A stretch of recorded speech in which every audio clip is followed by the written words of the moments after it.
Boa noite a todos. Que Jesus possa abençoar a nossa reflexão dessa noite. E o tema será Maria de Magdala, exemplo de reforma íntima.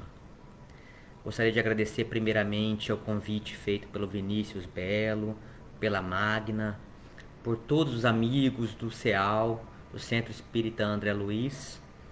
E para que nós comecemos a nossa reflexão da noite, vamos iniciar com uma pequena prece.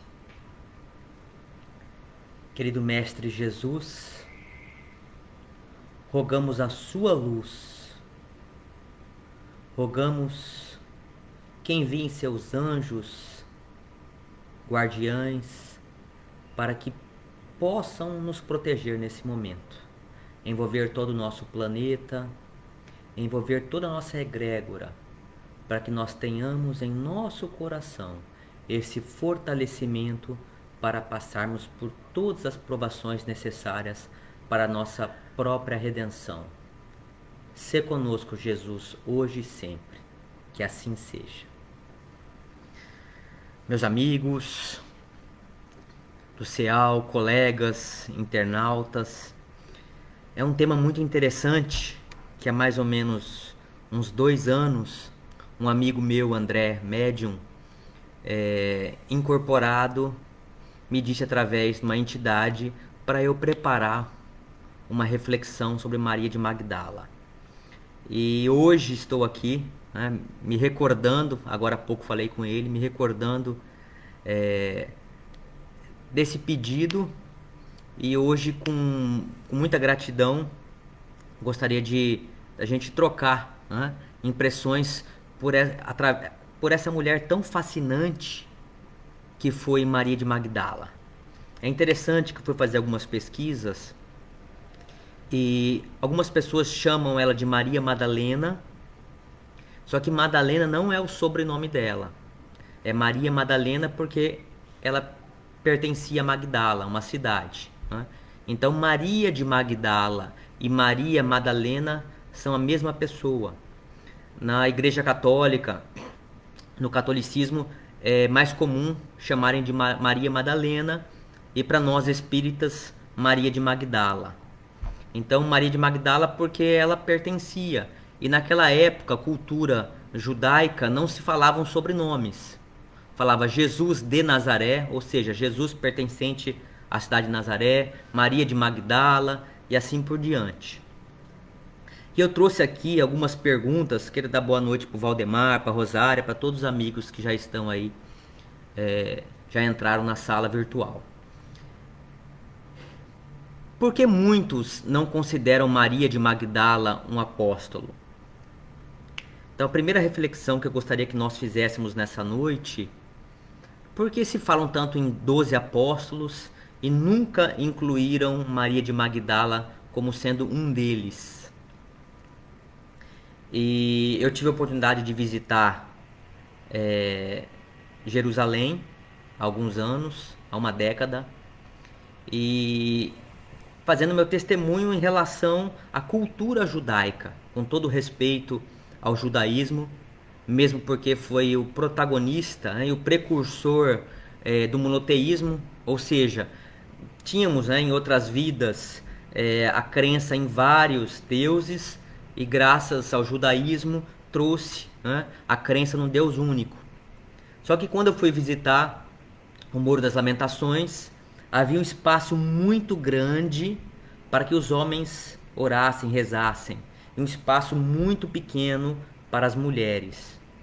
Então imaginemos, há 2000 anos, uma mulher num contexto daquele, né, junto com Jesus.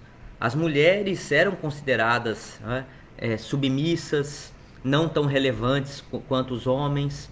E se a gente pensar, até hoje existe ainda essa disparidade. Relatar um caso que aconteceu comigo há poucos dias. Estava numa negociação profissional, e uma pessoa, um homem, falou: olha, eu quero fazer um negócio com vocês, mas eu faço questão que eu quero tratar com outro homem. Eu não quero tratar nenhum negócio com uma mulher.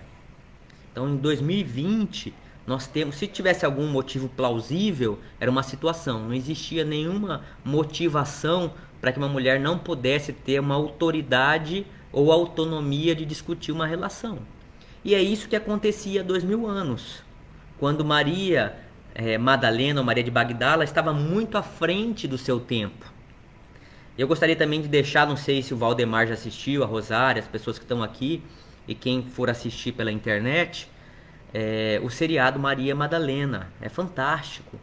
Independentemente se for ou não, né, verdade tudo que aconteceu, é claro que existe uma questão que foi floreada, mas o fundo, né, da toda a história, o pano de fundo, a história com Jesus e toda a luta de Maria Madalena, é um seriado fantástico que nos leva a refletir sobre muitas coisas. E algumas delas eu trouxe aqui hoje. Então, por que não consideram Maria de Magdala um apóstolo? E nós vamos ver durante a palestra o que ela fez. Ela de uma capacidade de redenção e de transformação. Por isso que nós espíritas falamos tanto que ela é um exemplo de reforma íntima. Segundo questionamento que eu trouxe. Para quem Jesus apareceu primeiramente após a crucificação? Então nós vamos ver lá no Evangelho que Jesus apareceu primeiramente para Maria Madalena, Maria de Magdala. Olha a importância que Jesus deu para aquela seguidora dele, para aquele apóstolo, para aquela personagem tão importante da Boa Nova. Porque nós vamos ver que o Evangelho, na etimologia, significa Boa Nova. E eu trouxe também alguns requisitos aqui, as reflexões, porque no Evangelho de Jesus, na Bíblia, é muito restrito, né? Nos 4 evangelhos, Marcos, João, Mateus e Lucas, é muito restrito sobre as questões de Maria de Magdala. Eu trouxe aqui, só para a gente ver. A primeira vez que se fala nela, está lá em Lucas capítulo 8, versículo 2, fala-se assim... Lucas fala o seguinte: e algumas mulheres que haviam sido curadas de espíritos malignos e de enfermidades. Maria, chamada Madalena, da qual saíram 7 demônios. Então Lucas cita que ela estava endemoniada e ela recebeu essa cura, ela recebeu essa desobsessão, como nós podemos dizer no Espiritismo, né? Que ela tirasse esses demônios, esses espíritos e houvesse uma transformação nela. Então a pergunta, né? Por que Jesus apareceu primeiramente para ela depois da crucificação? Porque ela é uma das que mais tinha fé, ela que tinha mais resignação, mais força. Imaginemos, para os homens era muito mais fácil naquela época, porque não existia tanto preconceito. Ela, diante do julgamento de que ela seria uma mulher de má vida, ou seja, do sexo feminino, com uma profissão, um meio de vida condenável para a época e que é condenável até hoje. Mas mesmo assim, ela conseguiu manter-se firme no apostolado de Jesus, ou seja, seguindo a Boa Nova e levando a Boa Nova. No livro Boa Nova, de psicografia de Francisco Cândido Xavier, pelo espírito Humberto de Campos, há uma passagem maravilhosa que fala o seguinte, eu vou pedir licença até para ler. Jesus fala o seguinte para Maria Madalena, fala assim: Maria, levanta os olhos para o céu e regozija-te no caminho, porque escutaste a boa nova do reino, e Deus te abençoa as alegrias. Acaso poderias pensar que alguém no mundo estivesse condenado ao pecado eterno? Olha a lição que Jesus dá para nós. Jesus fala o seguinte: olha, minha filha, não está mais no momento de você carregar culpa. Para mim não interessa o seu passado. O que interessa é de agora em diante. Então, você vai ser condenado ao pecado eterno? Em nenhum momento. E Maria fala assim para ele, faz uma pergunta para Jesus, está no livro Boa Nova. Só o amor pelo sacrifício poderá saciar a sede do coração? Olha a pergunta que ela faz para Jesus. Só o amor pelo sacrifício poderá saciar a sede do coração? E Jesus, naquela amorosidade incrível dele, responde com a cabeça afirmativamente e fala: somente o sacrifício contém o divino mistério da vida. Somente o sacrifício contém o divino mistério da vida. Viver bem é saber imolar-se. Então, uma outra pergunta que nós podemos nos fazer: Jesus preocupou-se muito com o passado de Madalena? De forma nenhuma. Nos evangelhos e nos textos, né, respeitáveis de Chico Xavier, né, pela psicografia de vários espíritos, em nenhum momento Jesus teve um olhar de desprezo, de reprovação. Para quem que Jesus ele era firme? Ele era firme e ele era duro contra os hipócritas. O que é hipocrisia? É o fingimento. Ainda mais das pessoas que detêm o conhecimento. Então, ele se referia muito aos fariseus, ou seja, os estudiosos da lei, que detinham todo o conhecimento do certo e do errado, vestiam uma roupa, uma túnica, né, falsa de moralidade, e por trás faziam outra coisa. Então você vê que Jesus ele não era complacente, ele era firme, mas quando havia o arrependimento, ele só era amor. Então às vezes a gente acha que nós temos que passar a mão na cabeça de todo mundo. E Chico Xavier falava sobre isso, falava assim, olha, ser bonzinho é fácil, o difícil é ser justo. E Jesus era a justiça plena, vinda diretamente do Pai. Então, para aqueles que fingiam, por isso que ele falava dos fariseus assim, olha, vocês me honram pela boca, mas vosso coração está apartado de mim. Porque ele sabia que não existia verdade naquelas palavras. Mas ele sentiu toda a verdade em Maria de Magdala, quando ela começou a renunciar. E aí nós vamos compreender porque ele fala sobre o sacrifício. Qual o sacrifício que era esse? Era o sacrifício exatamente da vida material. Ela tinha uma vida mundana que não preenchia o coração dela, só que era o que ela conhecia. Quando ela ficou sabendo que o Salvador apareceria, né, que as pessoas comentavam, e ela o conheceu, nesse momento, né, ela recebeu toda a energia crística do nosso Mestre Jesus, ou seja, né, recebeu a boa nova em seu coração e viu que toda essa parte efêmera da vida material perdeu sentido. Só que ela tinha o livre-arbítrio, ela poderia ter escolhido, falou, não, eu prefiro continuar nessa vida mundana, nessa vida, como podemos dizer no catolicismo, pecadora, ou no espiritismo equivocada. Mas ela falou, não, eu não quero mais isso para mim, isso não preenche o meu coração. É por isso que a gente usa no espiritismo da Maria de Magdala e de Paulo de Tarso. É a mesma coisa, né? Paulo, ele perseguiu os cristãos, não foi de má fé, porque ele tinha certeza, a convicção, naquele momento, de que iam estragar o judaísmo, né? que esses cristãos não eram do bem, até o momento em que na estrada de Damasco ele vê Jesus.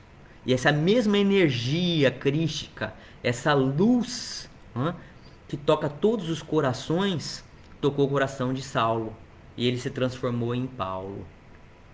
Então por isso que nós falamos muito de exemplos de reforma íntima, Paulo e Maria de Magdala. E por que toca tanto o nosso coração?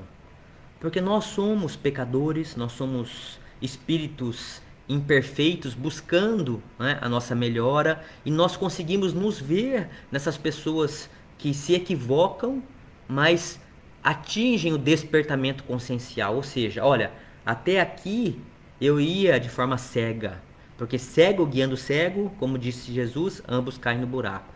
A partir do momento que eu compreendi que aquilo para trás é um equívoco e não preenche meu coração, eu quero pegar um outro caminho. E por isso que Jesus falava, olha, adentrar a porta larga é fácil. Difícil é adentrar a porta estreita do sacrifício. E esse sacrifício não é dos primeiros cristãos que precisavam se jogar aos leões para cantar Hosana nas alturas. Não. Hoje em dia, então estamos no século 21. É a renúncia. Nós precisamos renunciar. E talvez essa pandemia, dentre as inúmeras lições que nos trouxeram, seja da renúncia. O que eu posso renunciar? O que na minha vida era tão supérfluo? O que na minha vida não preenchia meu coração? De que forma que nós podemos transformar isso em algo que preencha meu coração? É uma coisa que a gente sempre volta a falar, é que a vida vai perdendo sentido. Quando a gente vive na hipocrisia, ou nós vivemos de forma equivocada, às vezes não é de má fé, mas é de uma forma equivocada, a vida vai ficando vazia. É o que o Mário Sérgio Cortella fala, é a vida medíocre, aquela vida mais ou menos, aquela vida para inglês ver, não é do fundo da nossa alma. A gente vive uma vida... É claro que a gente precisa ter nosso trabalho material, nós precisamos vencer os nossos leões financeiros, econômicos, familiares, mas nós também precisamos alimentar o nosso espírito. Se nós só alimentarmos o nosso espírito, nós nos tornaremos fanáticos. Se nós só alimentarmos a questão material, nós seremos só materialistas. Então, os sábios da antiguidade, os grandes líderes espirituais, falam do quê? Do equilíbrio. Essa é a busca.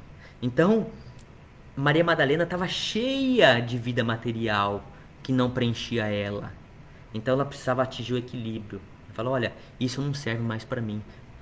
Imagine a emoção de um espírito na terra encontrar o mestre da Galileia, encontrar o nosso governador planetário.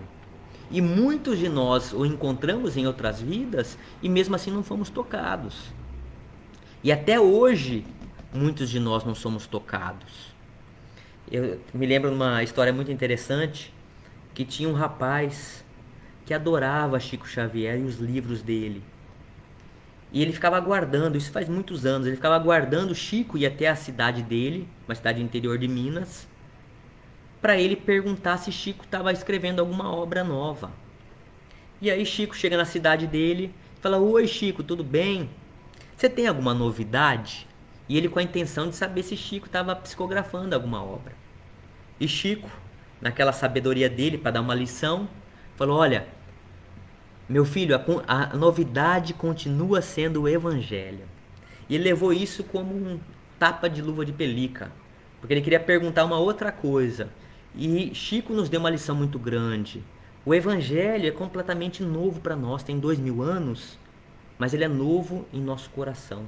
Ele não chegou ao nosso coração, está mais na nossa cabeça, na nossa razão. Nós não conseguimos vivenciá-lo ainda. Então, o Evangelho é novo, ele vai ser novo enquanto nós não o vivenciarmos. Vocês podem ver que todos os livros da humanidade que falam sobre questões espirituais, Jesus conseguiu resumir tudo. Está tudo no Evangelho: perdão, renúncia, resignação, altruísmo, caridade. Todos os livros que falam sobre crescimento espiritual, Jesus falou de uma forma simples, de uma forma sábia e direta. Então, todos os temas que vêm, que as pessoas são mensageiras do divino, elas trazem tudo que Jesus falou para nós, de forma resumida. Por isso que Gandhi falou aquela famosa frase: se perdessem todos os livros sacros da humanidade e só sobrasse o Sermão do Monte, as bem-aventuranças, não haveria se perdido nada. Então, nós vamos ver a capacidade do nosso Mestre Jesus em compilar todos os ensinamentos necessários ao nosso grau evolutivo e que é para nós novidade ainda. Então, nós precisamos de Maria Madalena como um exemplo de transformação, para a gente parar um pouco de querer vender uma imagem que nós não somos. E eu trouxe aqui uma reflexão sobre isso. Até hoje nós criticamos muito as pessoas que vendem o próprio corpo. A prostituição como fosse, né, a profissão mais antiga da humanidade. E os advogados e advogadas que vendem a própria alma em negociatas injustas. E os médicos contra o que prometeram, o que firmaram compromisso, fazem intervenções cirúrgicas desnecessárias para angariar um dinheiro. E os engenheiros que fazem construções com materiais que não prestam, colocando em risco um monte de pessoas. E aí vão todas as profissões que eu posso citar aqui. O corretor de imóveis que vai omitir um monte de informação, né, para poder vender uma propriedade e ganhar uma comissão. Então, enquanto uns vendem o corpo, outros estão vendendo a alma. Outros estão, sabe assim, fazendo com que as coisas não fluam, né, como nos ensinou Jesus. Então, nós não temos capacidade de julgar ninguém. A todo momento que a gente nega a lei de justiça, a lei de caridade, a lei de misericórdia, nós estamos agindo como Saulo de Tarso, ou seja, o Paulo de antes. Estamos agindo como Maria de Magdala quando tinha os 7, né, demônios, como se diz no Evangelho. Então nós temos dentro de nós essa Maria de Magdala, esse Paulo de Tarso. Nós temos esse lado sombra ainda que nós precisamos vencê-los. E é importante que a gente não carregue culpa. Talvez por isso que Maria de Magdala seja tão importante para nós como exemplo de reforma íntima. Ela não olhou mais para trás. Não interessava mais a vida dela para trás, interessava para frente. No livro Boa Nova, nos conta a história, por isso que eu fiz a primeira pergunta para quem adentrou agora, para Josiane, Sidinalva, Miriam, Cristiane e por aí vai, que por que muitos não consideraram Maria de Magdala um apóstolo? Não é? Porque havia um preconceito da época, os homens eram mais importantes. Mas no livro Boa Nova diz, quando todos os apóstolos correram, com exceção de João, Maria de Magdala estava firme lá, quando Jesus estava crucificado, junto com a mãe de Jesus. E ela, depois que ele foi colocado dentro da sepultura, dentro de uma caverna, ela foi lá e viu que a pedra tinha sido retirada. Foi quando apareceu um anjo e depois apareceu Jesus. Então, em nenhum momento ela foi desleal. Ela, a todo momento, ela foi um dos apóstolos mais firmes. Por isso que existia esse amor tão grande de Jesus por ela. Porque sabia de todo o potencial. Ela se arrependeu e ela foi uma grande batalhadora da Boa Nova. E aí no livro Boa Nova, de Chico Xavier, por Humberto de Campos, diz que ela continua a levar Boa Nova, até o momento em que chegaram leprosos até ela. Então imaginemos nós, naquela época ninguém queria encontrar um leproso. A gente traz para hoje, as pessoas estão com vergonha de falar que estão com Covid. Tem muitos amigos meus que pegaram, estão com vergonha de falar, porque as pessoas julgam, tem preconceito. Então imagine há 2000 anos, o que ela fez? Ela tinha todos os motivos para falar assim, olha, o problema não é meu. Ela começou a pregar a Boa Nova. Pregava a Boa Nova a todos aqueles humilhados, marginalizados da sociedade, porque ninguém queria falar com eles. O último reduto, a última esperança deles foi Maria de Magdala, que levou a mensagem de Jesus Cristo. Então todos eles estavam lá, aguardando a mensagem dela. E no livro Boa Nova depois diz que ela também contrai lepra. E ela contraiu a lepra e ela continuou pregando para todos eles. E no livro Boa Nova falava que eles, às vezes com o rosto todo desfigurado, todo marcado, mas eles sorriam ao receber a Boa Nova. Então, essa é a verdadeira servidora do Cristo. Maria de Magdala foi um exemplo que nós temos que levar para a eternidade do grande amor, da grande luz. Então, nós precisamos ser gratos por essa lição que ela nos deu. Então, houve sacrifícios? Houve, muitos dela. E é um exemplo para nós. Nós precisamos ter esses sacrifícios na nossa vida. E eu trouxe aqui uma outra passagem, né, de Marcos, que não se fala muito no Novo Evangelho sobre ela, né? Então fala assim, a passagem que eu comentei agora há pouco. Marcos 16, capítulo 9. E Jesus, tendo ressuscitado na manhã do primeiro dia da semana, apareceu primeiramente a Maria Madalena, da qual tinha expulsado 7 demônios. Não foi à toa que Jesus apareceu para ela. E os apóstolos ficaram com ciúme. Os apóstolos não acreditaram. Por que apareceu para Maria Madalena? Uma mulher da vida. Uma mulher, não era homem. Pedro, era o braço direito. Tinha João, tinha tantos. Por que apareceu para Maria Madalena? Porque Maria Madalena manteve-se firme a todo momento. E Jesus queria nos deixar a lição de que o que mais importa é o arrependimento. Porque todos nós, espíritas, cremos com certeza absoluta que não existiu só essa vida, existem muitas vidas. E para trás nós carregamos um histórico de erros. E o que a gente não pode vir nessa vida é ficar nos culpando, achando que tudo que nós fazemos é pouco, levando a vida como um fardo. Por isso que a vida tem sido tão difícil, porque nós não entendemos a proposta do Cristo Consolador.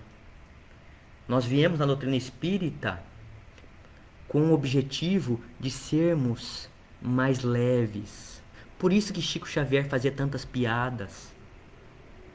Às vezes a gente vira espírita e carrega esse peso, né? Vamos ficando sisudos, vamos ficando carrancudos, achamos que tudo é pesado. Não, o espiritismo tem que ser alegre. Nós temos que trazer as boas coisas. Nós temos que fazer a nossa parte. Só que a gente não pode carregar a culpa do mundo. Não podemos carregar todas as dificuldades do mundo. Então que nós possamos refletir sobre isso. Como é bom falar de Maria de Magdala, né? Eu queria mandar um abraço para a Josiane e para o André, meus amigos queridos, e que a gente possa levar essa mensagem do arrependimento. Talvez seja uma das inúmeras mensagens de Maria de Magdala, mas que nos serve. Ou seja, paremos de olhar para trás.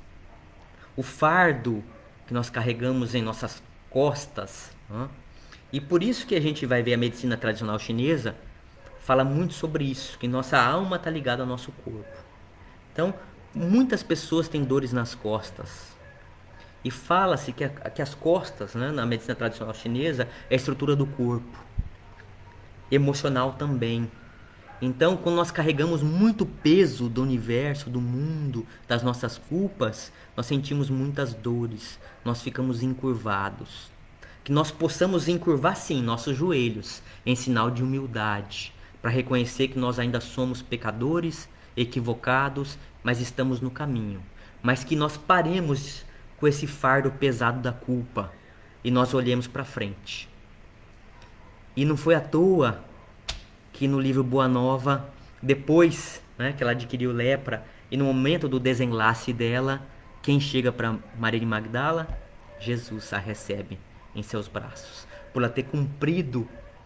Jesus não perguntou o que ela fez em mais da metade da vida dela. Ela queria saber a partir do momento, como trabalhadora da última hora. Não é assim? Igual a parábola. Não importa se eu fiquei 40 anos da minha vida fazendo coisas erradas. A partir do momento que eu escolho o caminho da redenção, eu não quero mais olhar para trás, eu vou olhar para frente. Nós precisamos olhar para frente. Essa é a grande resposta que nós precisamos. Então, vou agradecer a Lilian, a todos os amigos. Já passou do nosso horário. E que fique essa nossa reflexão. Vamos vibrar pelo nosso país, pelo nosso estado do Mato Grosso. E que nós vamos sair dessa. Vamos ter pensamento positivo. muito positivo, né? Todas as lições nos fazem crescer. Que nós possamos ter essa fé em nosso coração e seguir adiante. Obrigado, Senhor, por toda a luz, por toda a paz que coloca em nossos corações a cada dia. Que reforcemos essa fé em nossa caminhada, lutando por nossa própria redenção. Que assim seja. Boa noite a todos os amigos e obrigada por me ouvirem com carinho.